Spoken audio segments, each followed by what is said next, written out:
नमस्कार. ठाणे वर्तमानमध्ये मी नितीन बोरसे आपलं पुन्हा एकदा हार्दिक स्वागत करतो. सादर करीत आहोत आजच्या ठळक बातम्या. ठाणे महानगरपालिकेच्या निवडणुका संपन्न झाल्यानंतर आगामी 5 वर्षांसाठी ठाणे शहराचं विजन डॉक्युमेंट तयार करण्याचं काम ठाणे महानगरपालिका आयुक्त श्री संजीव जयस्वाल यांनी सुरू केलं आहे. या विजन डॉक्युमेंटमध्ये ठाणेकर नागरिकांचा देखील सहभाग असावा या दृष्टिकोनातून ठाणेकर नागरिकांच्या सूचना मागवण्याचा संकल्प आयुक्तांनी सोडला आहे. त्यासाठी ठाणे महानगरपालिकेच्या वेबसाईटवर विशेष पोर्टल देखील तयार करण्यात आलं आहे. या पोर्टलमध्ये शहराशी संबंधित विविध विषयांवर नागरिक आपली मतं त्याचप्रमाणे सल्ले देऊ शकणार आहे. एवढंच नव्हे तर ठाणे महानगरपालिकेचं धोरण ठरवण्याच्या दृष्टिकोनातून महत्त्वपूर्ण सल्ले ठाणेकर नागरिक या पोर्टलच्या माध्यमातून देऊ शकणार आहेत. त्याचप्रमाणे जे नागरिक इंटरनेट सेवी नाहीत, ज्यांना इंटरनेटचा ॲक्सेस फारसा माहिती नसतो, त्या नागरिकांसाठी ठाणे शहरातील विविध भागांमध्ये ड्रॉप बॉक्सेस देखील ठेवण्यात आले आहेत. ठाणे शहरातील विविध ठिकाणची हॉस्पिटल्स, हॉटेल्स, महानगरपालिकेची कार्यालय, ठाणे रेल्वे स्थानक, ठाणे बस स्थानक आदी परिसरांमध्ये हे ड्रॉप बॉक्स ठेवण्यात येणार आहेत. या ड्रॉप बॉक्समध्ये ठाणेकर नागरिक आपल्या सूचना मांडू शकणार आहेत. ठाणेकर नागरिकांनी आपापल्या सूचना या ड्रॉप बॉक्सच्या माध्यमातून त्याचप्रमाणे वेब पोर्टलच्या माध्यमातून दिल्यानंतर ठाणे शहराचं बजेट ठरणार असल्याची माहिती देखील आयुक्त श्री संजीव जयस्वाल यांनी आज एका पत्रकार परिषदेमध्ये दिली. ठाणेकर नागरिकांनी जास्तीत जास्त सूचना द्याव्यात आणि त्या माध्यमातून नागरिकांचं स्वतःचं विजन डॉक्युमेंट तयार होऊ शकेल असा विश्वास आयुक्तांनी व्यक्त केला आहे. या वर्षीच्या बजेट तयार करायचं पण काम ऑलरेडी अंतिम टप्प्यावर आलेलं आहे. पण कुठे ना कुठे आता निवडणूक संपल्यामुळे, आचारसंहिता संपल्यामुळे आम्हाला असं वाटलं होतं की हे तयार करताना नागरिकच्या पण ह्यामध्ये सहभाग व्हायला पाहिजे. नागरिकला पण शहरासाठी काय पाहिजे, ते मायक्रो असो, ते एज्युकेशनमध्ये असतील, हेल्थमध्ये असतील, इन्फ्रास्ट्रक्चरमध्ये असेल, टॉयलेटमध्ये असेल, सिवरेजमध्ये असेल, इलेक्ट्रिक पोल संदर्भामध्ये असेल, असं उदाहरण द्यायचं असेल तर या सर्व बाबीबद्दल त्यांची मागणी काय, एवढंच नव्हे तो इन्फ्रास्ट्रक्चरच्या शिवाय काही जे पॉलिसी मॅटर्स असेल किंवा काही जे अपेक्षा नागरिकच्या महानगरपालिकाकडून असेल त्यांच्या एफिशियन्सी वाढवण्यासाठी किंवा ट्रान्सपरन्सीसाठी किंवा सर्व्हिस डिलिव्हरीसाठी या संदर्भातमध्ये पण नागरिकच्या सजेशन्स किंवा मागणी काय, म्हणजे एकंदरीत आम्ही कुठे ना कुठे सिटिझनची रोल विजन प्लॅनमध्ये आणि दरवर्षीच्या 5 वर्षीच्या बजेट तयार करायलामध्ये एक आम्ही पॉझिटिव्ह इंटरॅक्शन तयार करावे ह्या हेतूने आम्ही हे करत आहोत. ठाणे महानगरपालिकेच्या महापौर पदावर कोण आरूढ होणार याकडे आता जवळपास प्रत्येकाचं लक्ष आहे. आगामी 6 तारखेला ठाणे महापौर पदाची निवडणूक होणार आहे. यंदा ठाणेकर नागरिकांनी शिवसेनेच्या पारड्यामध्ये भरभरून दान टाकलं आणि त्यामुळे शिवसेनेच्या तब्बल 67 जागा निवडून आल्या आहेत. त्यामुळे आता कुणाच्याही कोबड्या न घेताही शिवसेना ठाणे महानगरपालिकेमध्ये स्वतःचा महापौर बसवू शकणार आहे. शिवसेनेला यंदा पहिल्यांदाच थम्पिंग मेजॉरिटी मिळालेली आहे. गेल्या साधारणपणे 30 वर्षांच्या कालावधीमध्ये अशा प्रकारची मेजॉरिटी शिवसेनेला कधीही प्राप्त झाली नव्हती. त्यामुळे आता शिवसेनेचा महापौर कोण याकडे सगळ्यांचंच लक्ष लागलं आहे. यंदा महिला ओपन या गटासाठी महापौरपद राखीव ठेवण्यात आलेलं आहे. त्यामुळे या पदावर आता कोण आरूढ होतं याकडे जवळपास प्रत्येकाचं लक्ष आहे. काही नावं चर्चेत देखील आहेत. त्यामध्ये खासदार श्री राजन विचारे यांच्या पत्नी नंदिनी विचारे यांचं नाव चर्चेत आहे. त्याचप्रमाणे आमदार श्री प्रताप सरनाईक यांच्या पत्नी परीक्षा सरनाईक यांचं नाव देखील या रेसमध्ये सुरू आहे. त्याचप्रमाणे आमदार श्री रवींद्र फाटक यांच्या पत्नी जयश्री फाटक यांचं देखील नाव या महापौर पदाच्या शर्यतीमध्ये सध्या तरी दिसून येत आहे. आता सगळे पत्ते हातात असणार आहेत ते पालकमंत्री श्री एकनाथ शिंदे यांच्या हातामध्ये. पालकमंत्री नेमकी कुठली डिसिजन घेतात, सर्वसामान्य शिवसैनिकांमधून किंवा निवडून आलेल्या नगरसेविकांमधून कोणाला तरी महापौर पदावर बसवायचं की या 3 नावांपैकी कोणाला तरी निवडायचं याचे सर्वाधिकार आता मातोश्रीवर जरी असले तरी त्या ठिकाणी पालकमंत्री श्री एकनाथ शिंदे यांच्या शब्दाला मोठ्या प्रमाणात किंमत असणार आहे. नाही म्हणायला मीनाक्षी शिंदे यांचं देखील नाव चांगलंच आघाडीवर आहे. ठाणे महानगरपालिकेच्या स्थायी समितीमध्ये असताना त्यांनी स्वतःचा वेगळा ठसा उमटवला होता. त्याचप्रमाणे नगरसेविका म्हणून देखील त्यांनी उत्कृष्ट कामगिरी केलेली आहे. त्यामुळे एकंदरीतच प्रचंड मोठा सस्पेन्स सध्या तरी आहे. मात्र 6 तारखेला हा सस्पेन्स उठणार आहे.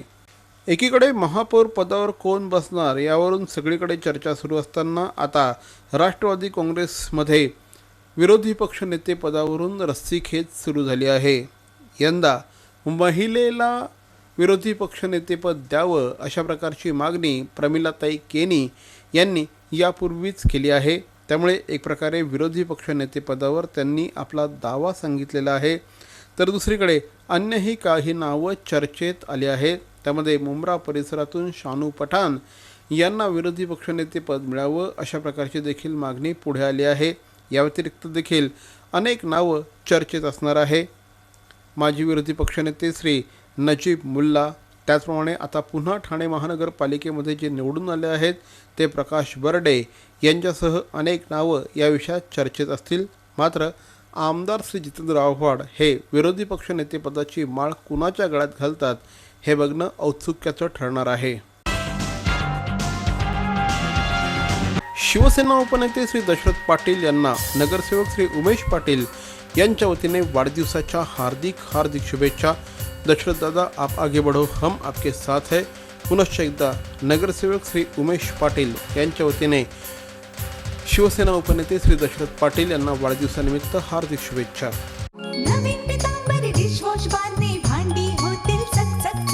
नवीन पितांबरी बार मध्ये आहे अँटीबॅक्टेरियल एजंट जो भांड्यांना चकाचकच नाही तर निर्जंतुकही बनवतो. सर्वोत्तम स्वच्छता तुमच्या पाशी. जर नवीन पितांबरी बार असेल तुमच्या हाती.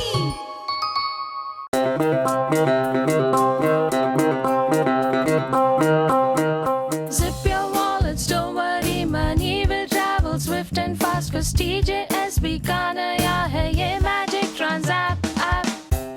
Transapp zap, Transapp app. एक ही virtual ID से transaction है secure and safe. Just tap the tab of Transapp app and make your life all sorted. पैसा आया पैसा भेजा हो गया चुटकी का खेल. Simple, easy, fast है ये Transapp just like a finger snap. Transapp app, Transapp app. Shiv Sena उपनेते Shri Dasharath Patil यांना तमाम कार्यकर्त्यांच्या वतीने आणि हितचिंतकांच्या वतीने वाढदिवसाच्या हार्दिक शुभेच्छा. दशरथ दादा, आप आगे बढ़ो, हम आपके साथ है. पुनश्च एकदा श्री दशरथ पाटील यांना तमाम कार्यकर्त्यांच्या वतीने वाढदिवसाच्या हार्दिक शुभेच्छा. राष्ट्रवादी काँग्रेसच्या ठाणे महानगरपालिकेतील गटनेतेपदी हनुमंत जगदाळे यांची निवड करण्यात आली आहे. याआधी देखील ठाणे महानगरपालिकेचे विरोधी पक्षनेतेपद श्री जगदाळे यांनी भूषवलं होतं. सर्व पक्षांमध्ये उत्तम संबंध असलेले श्री जगदाळे यांना राष्ट्रवादी काँग्रेसने आता गटनेतेपदाची माळ त्यांच्या गळ्यामध्ये घातली आहे. तर दुसरीकडे भारतीय जनता पार्टीने श्री मिलिंद पाटणकर यांच्या गळ्यामध्ये गटनेतेपदाची माळ घातलेली आहे. यापूर्वी सातत्याने शिवसेनेसोबत राजकारण भारतीय जनता पार्टी करत आली आहे. मात्र यंदा ठाणे महानगरपालिकेच्या निवडणुकीमध्ये शिवसेनेला स्पष्ट बहुमत मिळाल्याने आता प्रथमच भारतीय जनता पार्टीला विरोधी पक्षात बसावं लागणार आहे. त्यामुळे साहजिकच तेवढाच आक्रमक नेता हा महानगरपालिकेमध्ये असावा, तेवढाच अनुभवी नेता महानगरपालिकेच्या गटनेतेपदी असावा. या दृष्टिकोनातून आता मिलिंद पाटणकर यांची निवड करण्यात आली आहे.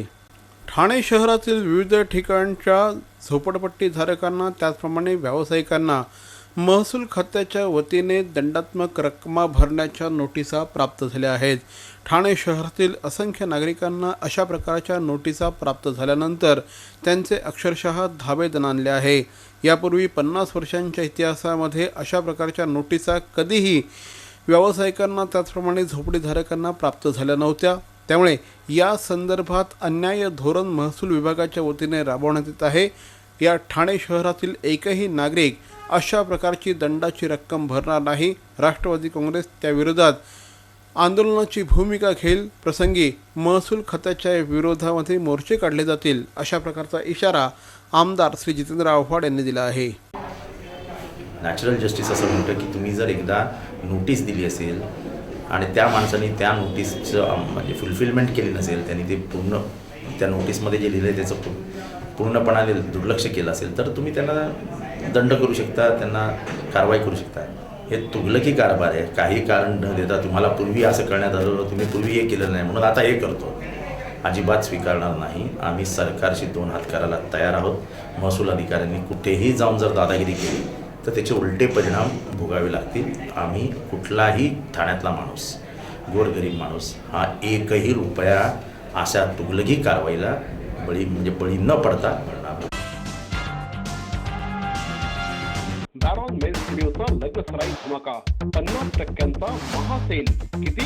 50% महासेल. हो, कुठल्याही कपड्यांवर चक्क 50% ऑफ. बॅरॉन मेन स्टुडिओ ठाणेकरांच्या सेवेत पुन्हा एकदा नव्या रूपात, नव्या रंगात. अधिक व्हरायटी आणि तत्पर सेवेसह बॅरॉन मेन स्टुडिओ. एथनिक मेन्सवेअरचे भव्य showroom. Blazer suits, sherwani, Jodhpuri, Indo western, kurta suits, formal, partywear, shirts आणि ट्राउझर्सचे भव्य दुमजली शोरूम. बॅरॉन Men studio. पुरुषांच्या खरेदीचा एक वेगळा अनुभव. चला तर मग वाट कसली बघताय, सहभागी हो बॅरॉनच्या 50% महासेल मध्ये. बॅरॉन मेन स्टुडिओ, आमंत्रण हॉटेल जवळ, जिल्हा परिषदेसमोर, स्टेशन रोड, ठाणे. दूरध्वनी 02225304837. बॅरॉन मेन स्टुडिओ. मरावे परी अवयव रूपी उरावे. अवयव दानाचा हाच संदेश जनसामान्यांपर्यंत पोहोचवण्याचा संकल्प घेऊन निघाले आहेत ज्येष्ठ समाजसेवक माननीय नानजीभाई खिमजीभाई ठक्कर ठाणावाला.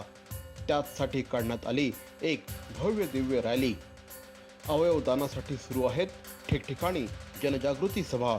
लक्षात ठेवा, आपला अवयव दानाचा संकल्प वाचवू शकतो कुणाचे तरी प्राण, दूर करू शकतो कुणाचं तरी अपंगत्व अगदी कायमचं, फुलवू शकतो अनेकांच्या संसारात सुखाचे बगीचे.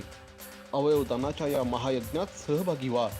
समाजरत्न श्री नानजीभाई खिमजीभाई ठक्कर ठाणावाला यांच्या पुढाकाराने जनहितार्थ प्रकाशित.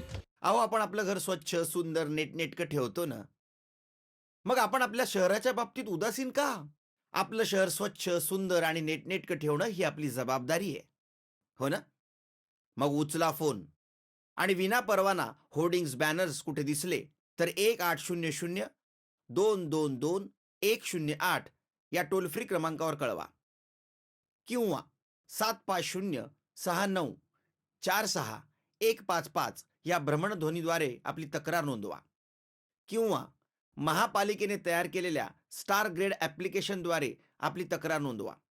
त्याची दखल त्वरित घेतली जाईल. लक्षात घ्या, आपला छोटासा सहभाग आपलं शहर स्वच्छ, सुंदर आणि नेटनेटकं बनवू शकतो. जसं आपलं घर तसं आपलं ठाणे शहर.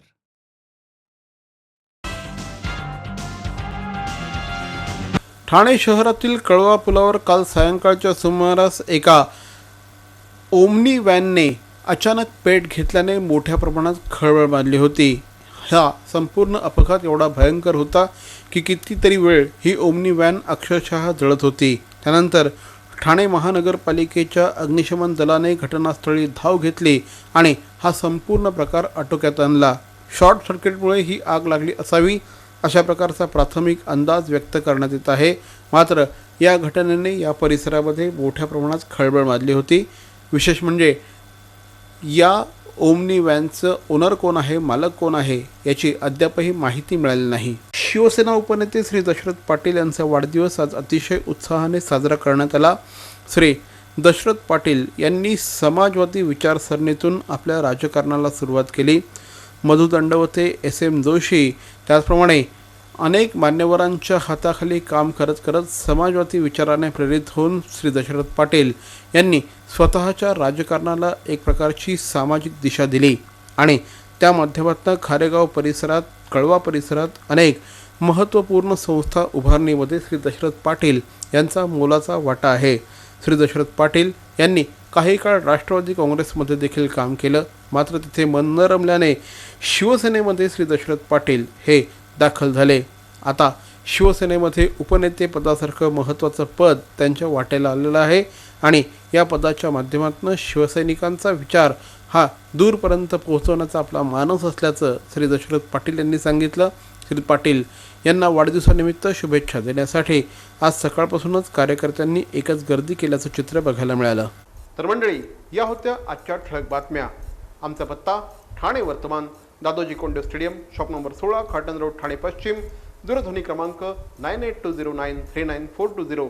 तर मग पुन्हा भेटू उद्या याच वेळी याच ठिकाणी ठाणे वर्तमानमध्ये. तोपर्यंत धन्यवाद. जय हिंद, जय महाराष्ट्र.